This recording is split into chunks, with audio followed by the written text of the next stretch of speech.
Hey everybody, welcome to Bestie Book Reviews. I'm here with my bestie Mandy. And I'm here with my bestie Jessica. So it's time for our weekly reading review. These are our 1-minute book recs.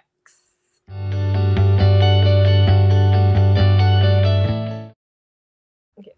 Before we get started, don't forget to hit that subscribe button. We are still doing our Road to 1K giveaway.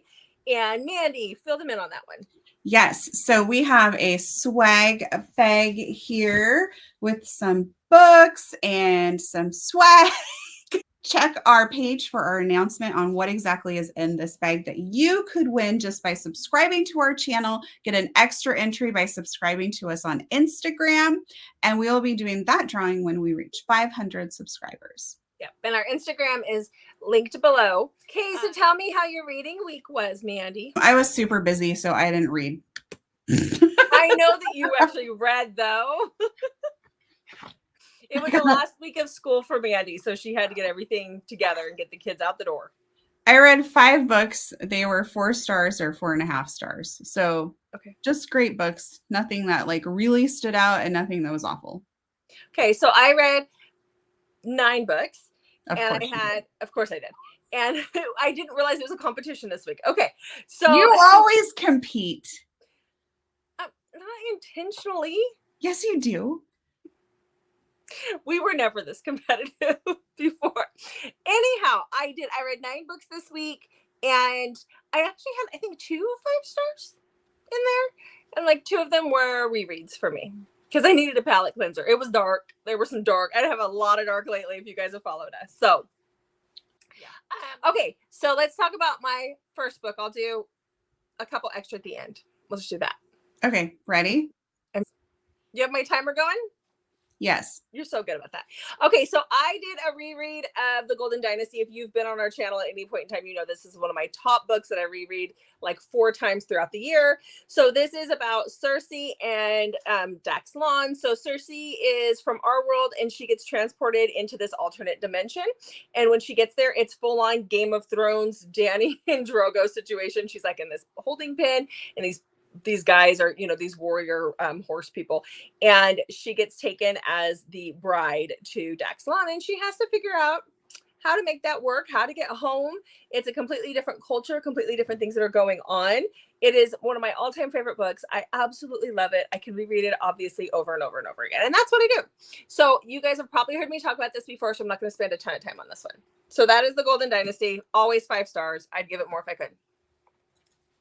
Congratulations. You still had a few seconds left. Thank you. Yeah. Yay. I didn't practice that, I promise. Sure. Okay, tell me about your first book. Okay, my first book is called Lies by Kylie Scott. I am a huge fan of Kylie Scott. If you've watched her channel, you know that I've read quite a few of her books. So this book is slightly different than her norm. It's called Lies. This is about Betty and Tom. And Betty is breaking up with Tom. She's packing her stuff. They've hit their 1 year, and she's just like, Tom's kind of boring. He just is sort of lackluster in their relationship. So she's packing up her stuff, and the condo explodes. A bomb goes off. She ends up in an ambulance, but the lady doesn't look like she's an EMT, and it turns out she is kind of being kidnapped. Kind of? And she ends up at like a safe house, and it turns out Tom is not the boring insurance adjuster that she thought he was. He's actually an agent. So he's like undercover in this secret operative thing that is ran around the world. And we don't really know a lot about it, but we just kind of, ooh, that scared me. we find out more as the book progresses. So then she's kind of stuck like, wow, like this is like not the Tom I thought I knew. And they end up on the run together, and then their relationship kind of takes a different turn because Tom is not the boring insurance adjuster she thought he was. So it was really good. It was 4 stars. Okay. So this week I posted on our Instagram that video that I did, or that short that I did of all of my favorite dark romance books. Do not count my Mandy. Guys, I'm so sorry. I say it all the time. Mandy counts them during videos. Because I end up editing a lot of them out. Yeah, it's all good. Okay. So anyhow, I put years of my life. I I end up editing out the long pauses. There's always those are for dramatic effect. You're totally reading it. Okay. Anyhow, so she sent me this. So I've been reading these books by Lauren Beale. So I read Captive, and I've read what was the other one? The Hitchhiker one. And so what? Hitched. Hitched. Yes, the Hitchhiker book. Hitched. I posted this video, and it was my all-time, like my darkest of my dark that I've read. And at that point in time, I hadn't read Captive, but I had read Hitched. And so Hitched was in there. Well, Lauren Beale got on there this week, and she was like, oh, you think that's dark? All right, I'll hold my beer. I did one better. And so she told me, she's like, you need to read Captive, and you need to read Never Let Go. And I was like, well, I already read Captive, so let me go read Never Let Go. So that's what I did. That's the next book we're going to talk about. So Never Let Go, like I said, is by Lauren Beale. Lauren Beale's right now having her little moment with Captive, which is just, I talked about that last week. That's fun. But this one is also another captive situation. So we have our heroine is Mackenzie, and our hero, I guess you call him that, is Ben. Mackenzie gets abducted by Ben and another woman and taken into their house of horrors, and she is held captive as a prisoner in their home, and horrible, horrible things are done to her, and she is a virgin when she is taken. So that's pretty much all I can tell you about this book. It is not as disgusting in certain parts as Captive is, but it's along the same lines. But there are things about our hero that we find out that doesn't make it right and okay, but it kind of softens things a little bit. So there's just more to the story than what you think. So I gave this one 3.5 stars. I didn't like it as much as Captive, but if you're scared of Captive, I guess this is where you would start. So my next read is Liars Like Us by J.T. Geissinger. It was our buddy read with Amber Reads Romance and bookmarked by Jen. The video is on bookmarked by Jen's channel if you want to go check it out, but it does have spoilers. So I'm going to give you a really quick 1 minute synopsis of what it's about. And then I need to talk to you, Jessica, about this, and our viewers are going to want to hear what I have to say too. Okay. And that book is one of my books from this week, so Mandy's going to talk about it for the both of us. Okay. So here we go. Okay. So this is Liars Like Us. It's about Emery and Callum. Now, if you actually read the back, you'll kind of have a better idea of what's going on in the book. I didn't read anything. I just went right into the book blind because that's what she says to do. So if you want to go in blind, you can just fast forward through this part, but stay tuned for when Jessica and I talk about something because it's not a spoiler. You're going to want to know about this. So this is book number 1 in her Morally Gray series. Emery is trying to run her family bookstore. Her parents have passed away, so it's important to her to keep this going, but she is just hemorrhaging money. The bookstore is not going well. And then all of a sudden, all these crazy things kind of happen, which make it even impossible for her to keep the store open. So she takes her employees out for this farewell dinner. I'm so sorry, I'm going to have to fire you because the store is closing. And in enters Callum, who's a billionaire who is going to rescue her. Okay. He saves the day, or does he? Dun, dun, dun. Okay, so this is the important part. And I'm mad at myself because I waited way too long to read this. So I was literally finishing the last pages before our live started. So I did not read the acknowledgements. So when I went to Goodreads, because I don't read reviews until after I've read the book, I happened to notice somebody had made a comment about the acknowledgements. And I'm like, what are they talking about? So I went to the back to read the acknowledgements. And she says, if you've been reading my work for any length of time, you might be starting to see what I'm doing. If not, zoom out to bird's eye view and look at my contemporary series, starting with the Bad Habit books and working forward in order of date of publication to this novel. And then she kind of goes on a little bit more. Characters from one series make cameos in another, plot lines converge, then disconnect, and then keeps going. I'm kind of skipping around. At some point in the future, all these universes and ones yet to be created will converge. Big things will happen. I won't spoil anything by telling you which of your favorite characters will survive. What the heck? What is she doing? I'm scared. Yeah. And obviously, none of the four of us read that. No. None of us did.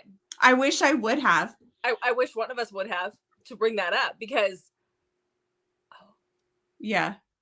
Okay, that's scaring the crap out of me because there's lots of books that we like by J.T. Geissinger. Yes. So, yes. Anyways, what does that mean? I don't know.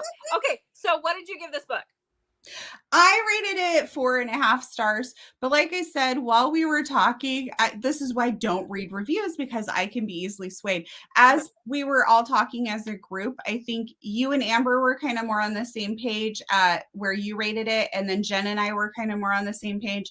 But as the group discussion, there were some things where I'm like, oh yeah. And I was also reading it like such a rush that I think things that were obvious to everybody else I kind of missed a little bit. And I also hadn't read, I really didn't even know what I was reading. I just really enjoyed J.T. Geissinger. So to me, it was a 4.5 star book. Yeah, and it was a 3.5 for me. I enjoyed it. I thought it was going to be darker. I was expecting darker, and I think that's where I got thrown. But there was a lot of laugh out loud moments. I enjoyed it, but I did skim a little bit. Yeah, it definitely wasn't one of her darker ones. There's some twists, but nothing like you're used to with her. Right. Exactly. All right. So, hey, moving on. Yes, after that bombshell. All right. So let's talk about my next book. I definitely needed a palate cleanser, and that's exactly what this was. So I read Risky. It's by Aurora Rose Reynolds. This is a small town, real quick romance. This is about Everly. She is leaving her boyfriend. She has a 9-month-old baby boy, Samson, or they call him Sam, who is absolutely adorable. He's just at that age where he's starting to pick up words, and he's, starting to learn how to walk and those kinds of things. She moves home with her parents. The boyfriend is not in the kid's life. He never wanted a kid. She wanted the baby. She had the baby, and he never participated at all. So she gets there. She has to find a job, and that is where Blake comes in. Blake is her boss, and he is our grumpy. It's a grumpy sunshine type book as well. He's obviously a grump, but when they start interacting, because their families kind of intertwine and there's friends that intertwine, he is head over heels for the little baby, for little Samson, and Samson starts calling him Dada right away without prompting. He's just learned how to say mama, and so he figures out, whenever Blake comes over, the baby he just freaks out, just calls him Dada the whole time. I thought that was for me, that was the kicker. That was like okay, I love it. So I gave it 4 stars. I really did like the book. It was cute. It was short. It was sweet. It was a cute, quick read, and it helped clear that dark palette I've been having lately. So, yeah. Okay. So my next book is called Always Enough by Kelly Elliott. And this is Meet Me in Montana #2. This is about Ty. He was in a car crash, and so he's a bull rider. And when he gets in this car crash, he's no longer able to bull ride. And so he's kind of trying to figure out his place in life. And he also, if you've read the first book, he deals with some pain pill addiction issues. Like, he's clean, but it's still I don't want to say a problem, because he's clean and he's doing what he's supposed to. A temptation, that's the word I'm looking for. It is still a temptation, something he still struggles with. So he has this kind of feeling like he's less than and not good enough for Kaylee. And Kaylee has moved to Montana because her best friend moved there in book 1.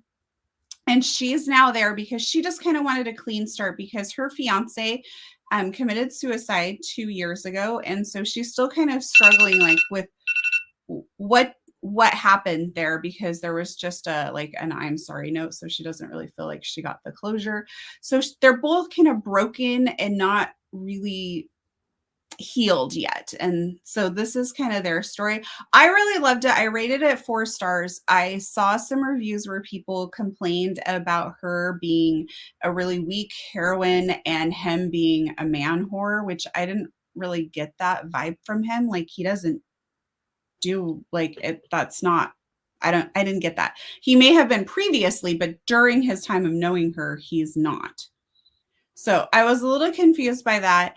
I also think, though, that when you read a lot like you and I do, sometimes that's okay to like have a heroine that's not like strong all the time. Like Yeah, that is more realistic. Like I think so. everybody's not some strong badass. So I don't mind that, and it didn't bother me. Apparently it bothered other people. Maybe if it's the only book you're going to read and you're looking for this badass strong heroine, this probably wouldn't be the book for you. Yeah. But if you're See, looking for just normal people dealing with normal things, yeah. you know. I mean, I don't want my heroine to be a doormat, but at the same time, realistically, I'm a people pleaser and I can be a doormat. And so I think that's partly why I'm like, I'm only strong when it comes to like fighting for my kids and what they need. I'm not. So I think when I read a heroine like that, I'm just like, that's not realistic. That's not. I didn't feel like I mean, she there are was women out there like that. doormat though. She just, I mean, I don't know. I didn't Yeah. get that vibe from her, but I saw like not quite a few, but a few reviews where people were complaining, particularly about this author. And I was like, I just don't see that I've enjoyed them, but Yeah. Not every woman is a badass, and that is okay. yeah. I'm not a badass. She wasn't annoying, like, or anything. Well, So then that's good. I don't know. That's good. Yeah. Yeah. If somebody's read it, let me know what you think. I liked it. The average rating was like 4.2 something. So I think that was just an off opinion, maybe a little bit. But anyway. There's always one or two. So yeah. Okay, so my next book. I read Reckless by Elsie Silver. This is number 4 in her Chestnut Spring series. This is about Winter and Theo. So Winter, we met her in the first book. She is the sister to the first heroine, Summer. Get it? Summer, Winter. If you haven't read the books, I would start. You can read as a standalone, but I would start at the first and go through. They're all amazing, and you just get more. It's just more beneficial to do that. So Winter is a doctor. She's working in the little hospital in Chestnut Springs. She's commuting to do that so she can be closer to her sister. They have a relationship that just wasn't there. They're trying to mend this relationship. And she's finally decided she's had it with her husband and she's left him. He was a douche canoe. He just really was. And it's around Christmas time. She gets out to her sister's house and they're having a party and she meets Theo. Now, Theo is a bull rider, just like Rhett from the first book. Rhett is Theo's mentor, but he is a man whore. And he straight up, that is his reputation. He's a ladies' man. They end up having a one-night stand, which they had agreed to. They wrote it out on a napkin. They're having this one-night stand. And then there's things that happen from there. 5 stars. Love it. Elsie has done such a good job with this series. It's very popular for a reason. So loved it. I don't know that it's my favorite. It has one of my favorite tropes in it, but I don't know if it's my favorite yet. I'm waiting. The next book I'm dying for, because the next book is the brother who was in the military and he's come home injured. And I'm like, bring it on. So yeah. Oh yeah, an injured hero. Yeah. Your fave. One of them. All right. Yep. Okay. So for my next book, I went back to Happy Cat. This is number 3. It is called Hitched. It's by Pippa Grant, and I always need to look at her name when I say it. Lily Valente, I think. Ooh, hope I'm getting that right. Valente sounds right. This is about Blake and Hope and an alpaca whose sperm is worth a lot of money. Oh my gosh. So, Hope's grandma dies, so she inherits the animal rescue where this alpaca with like the great alpaca sperm lives. And in her will, she says that either Hope or her cousin get the farm as long as they are married. So Hope starts panicking because her cousin is kind of he's really wealthy, but like he's very money driven. And so he wants the alpaca because it's worth a lot of money. And she's like, but no, he needs to live his like life here on the farm and be happy. And so she convinces Blake to marry her so that she can save this alpaca. Okay. Happy Cat is like a series that is just wildly funny and it doesn't take itself seriously. Like George the raccoon is still present in here, like all these crazy characters. So it is just I listen to it and it's a great deal on Audible because you can get all 5 of the series for 1 credit. So that's fantastic. And it's just a really fun listen to. Like if you're doing housework and things like that, this is a great one to listen to because you can be, it's not like, oh my gosh, like nail biting. It's just fun. Okay. I almost knocked my light over. That's what that was. I bumped it with my knee. Okay. So my next read was Cal by BJ Alpha. She is an author that we are going to meet in October when we go to Love in Vegas. So I'm excited for this. So this is a mafia romance. They're pretty quick reads, I'd say. But this one is about our heroine Lily and our hero is Cal, what the book's about. So they met 14 years ago in Vegas. They'd known each other for a few months. They ended up sleeping together. The next morning he was gone. And there was some miscommunication there as to what was going on. So she just thought he left her and she left. So here we are. The book starts out 14 years later. She has a son who is 14 years old. And this son is on the autism spectrum, but he's high functioning and he is a genius. And he is a genius when it comes to tech and to hacking and stuff.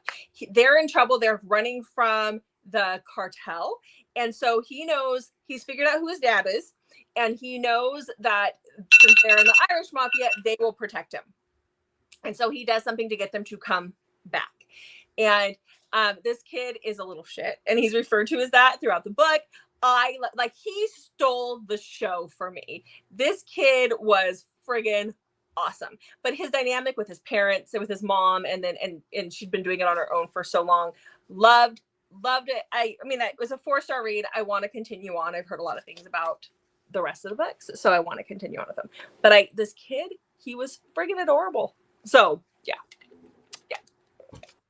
I can only imagine how difficult that was for her, especially the kid that would get you in trouble. This kid, I couldn't imagine. So, All right.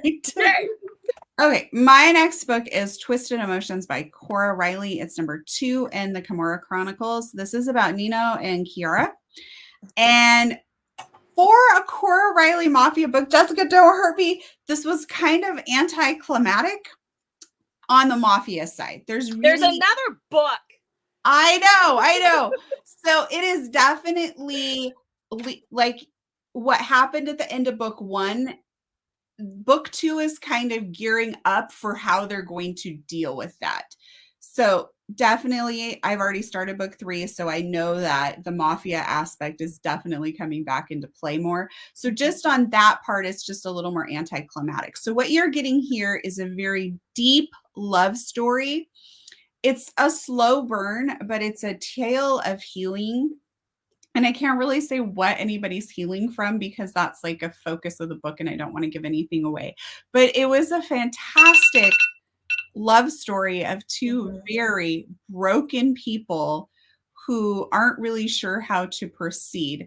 And I kept waiting for Nino to be more of a jerk, and he isn't really. No. It was really good. I really enjoyed it. I think a lot of people love it because it doesn't focus on the mafia as much. The books that come after it will, but this one doesn't. And so it's the love story. It's the way he loves her and learns to love her. It's like, oh my God. Yeah. Everybody wants a love story like that. I mean, not like that, but like that. You know what I mean? We all want to be loved like that. It's great. Yeah, I really enjoyed it. Yeah. Okay, that takes me to the end of my reading week. Okay, I got a few more. Before you switch over to us, I'm going to tell you what got me reading this book. And this might just be what we need to do anyway. I saw an ad, and I really should just stop. You always warn me away from those. Because there's a reason. This one sucked me in. No, this was a TikTok video. And I read it. So you can switch us over. I'll just do this for my 1 minute because I don't want to give too much away. So imagine at the end of Beauty and the Beast, when Gaston falls from the tower, he survives. He falls into a river. He survives, but he loses his memory and he's scarred. And then when he is discovered and he is taken somewhere to heal, he ends up going on a quest to find his memories because he's told that he remembers a voice telling him that he needs to do something by a certain date to get back what he's lost. And so he thinks that's his good looks because you can tell he's good looking on one side. The other side's scarred. And he has a little friend that goes with him who's his love interest, and I'm not going to give that away. But yeah, this is Gaston's story. This is like a redemption arc for Gaston. I was so all over this. I jumped right on it to read it.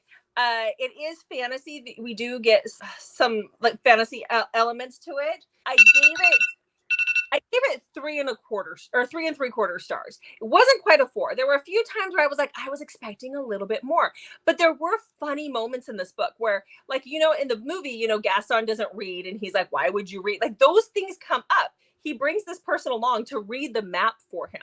And it's a joke throughout the whole thing that she's just a map reader.